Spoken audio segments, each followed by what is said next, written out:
অৱশেষত ৰক্ষা নহ'ল আমাৰ অহাব বজাৰৰ জামে মছজিদ। অসমৰ ভিতৰত হায়েষ্ট গৰাখহনীয়া ঠাই হিচাপে যদি পৰিগণিত হয় তেনেহ'লে আমাৰ ধুবুৰী জিলাৰ পূৰ্বৰ দক্ষিণ শালমাৰা সমষ্টি আৰু বৰ্তমান নৱগঠিত বীৰসিং জৰুৱা সমষ্টিৰ অন্তৰ্গত ফকীৰগঞ্জ অহাব বজাৰ আজি সম্পূৰ্ণভাৱে গৰাখহনীয়াত বিলীন হৈ গ'ল ঐতিহ্যমণ্ডিত এখন জামে মছজিদ। আমি অসম চৰকাৰক অনুৰোধ জনাইছোঁ, জলসম্পদ বিভাগক তাৎক্ষণিকভাৱে আমাৰ অঞ্চলখিনি ৰক্ষা কৰিব লাগে। আমাৰ যেতিয়া খহনীয়া হৈ নিজৰ সপোনৰ ঘৰখন আমাৰ যেতিয়া ভাঙে, হয়তো আমিয়ে বুজি পাওঁ জীৱনৰ আচল সংগ্ৰাম। বেলেগ জেগাত গৈ আমি মাটি কিনি যেতিয়া আমি ঘৰ নিৰ্মাণ কৰোঁ, সেই আচল সংগ্ৰামটোৱে আমি বুজি পাওঁ যে আমাৰ কিমান কষ্ট।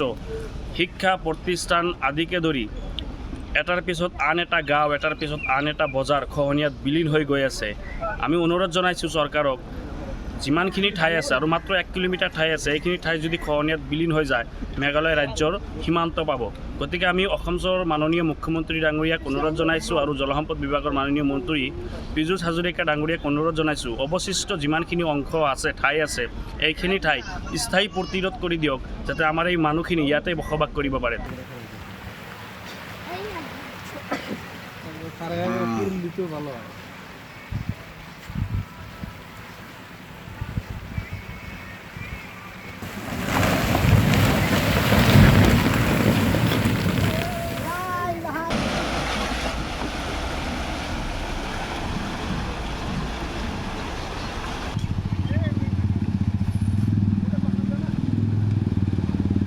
অৱশেষত ৰক্ষা নহ'ল আমাৰ অহাব বজাৰৰ জামে মছজিদ।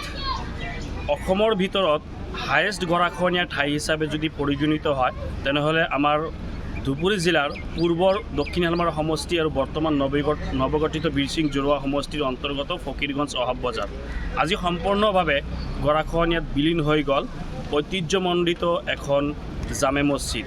আমি অসম চৰকাৰক অনুৰোধ জনাইছোঁ, জলসম্পদ বিভাগক তাৎক্ষণিকভাৱে আমাৰ অঞ্চলখিনি ৰক্ষা কৰিব লাগে।